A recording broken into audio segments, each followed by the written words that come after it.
मेरे पति मुझसे 17 साल बड़े थे और मैं 21 साल की। बहुत ज़्यादा गोरी और भरे बदन की बहुत ही खूबसूरत लड़की थी।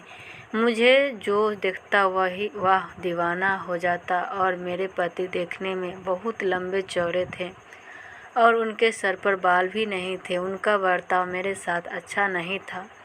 वह हमेशा से मुझसे नाराज़ ही रहते थे। शादी की पहली रात को उन्होंने मेरे साथ जो किया वह अच्छा नहीं था। मेरे खून निकल रहा था और वह कमरा छोड़कर चले गए। उन्होंने पलटकर भी मेरी तरफ नहीं देखा। जी हाँ दोस्तों, यह बात उस समय की है जब मैं ग्रेजुएशन में पढ़ाई कर रही थी। मेरी बड़ी दीदी को लड़के वाले देखने आए थे।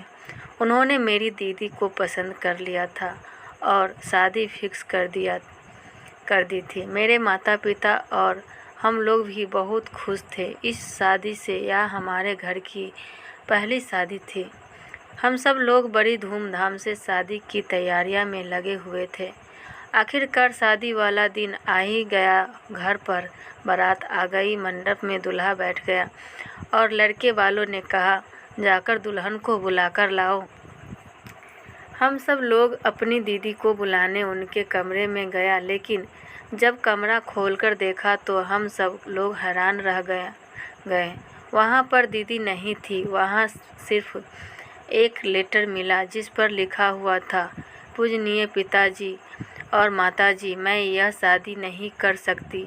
मैं किसी और से प्यार करती हूँ और मैं घर छोड़कर उसके साथ भाग रही हूँ, इसलिए मुझे ढूंढने की कोशिश मत करना। अब मैं दोबारा लौटकर नहीं आऊँगी। यह सब सुनकर मेरे माता पिता के पैरों तले ज़मीन खिसक गई।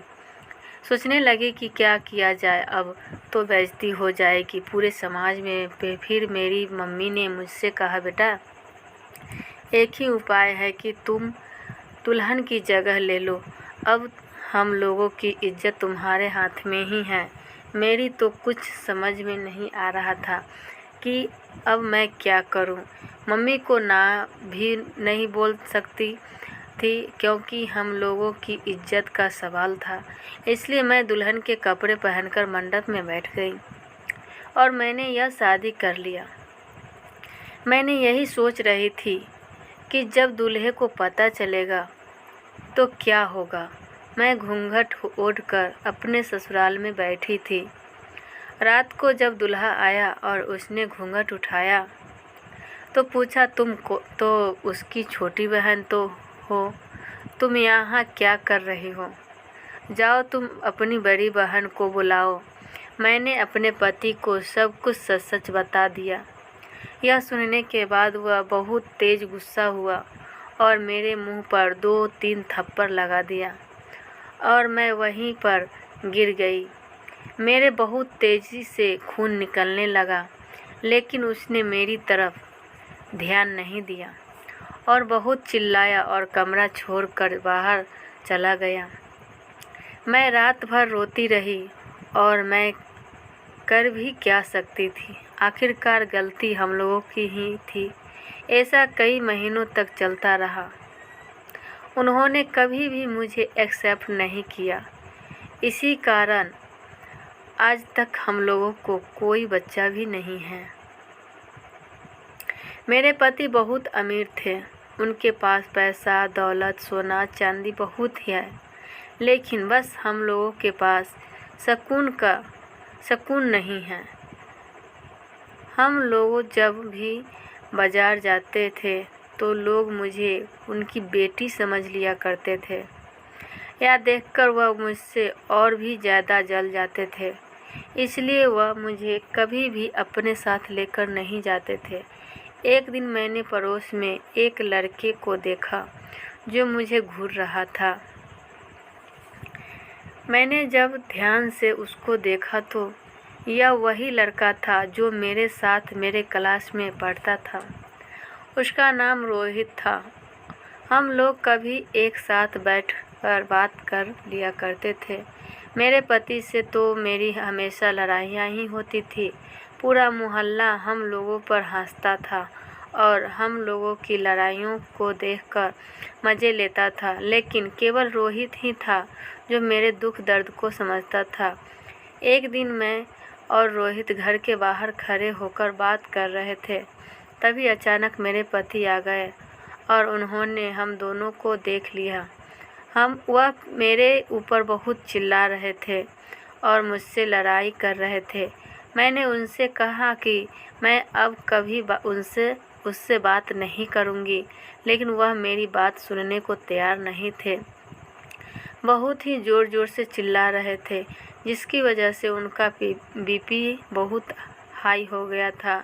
वह चिल्लाते हुए जीने की तरफ जाने लगे, तभी उनका पैर फिसल गया। वह जीने से फिसल कर सीधा नीचे गिर पड़े। मेरी तो समझ में नहीं आ रहा था कि अब मैं क्या करूं। मैंने सोचा क्यों न राहुल की मदद ली जाए। कोई और मोहल्ले वाला तो मेरी मदद नहीं करेगा, इसलिए मैं तुरंत ही अपने पड़ोस से राहुल को बुला कर लाई और हम दोनों तुरंत उनको हॉस्पिटल ले गए। हॉस्पिटल ले जाने के बाद डॉक्टर ने मुझसे कहा कि अब आपके पति कोमा में चले गए, वह भगवान ही इनकी रक्षा करे। मैं भगवान से बहुत प्रार्थना करने लगी, इनको जल्दी से ठीक करना। मैंने और राहुल ने दिन रात उनकी सेवा की। मेरे पति को भी एहसास हो गया था कि इतना पैसा दौलत होने के बावजूद भी किसी ने उनका साथ नहीं दिया। सिर्फ राहुल और मेरी पत्नी ने मेरा इतना साथ दिया।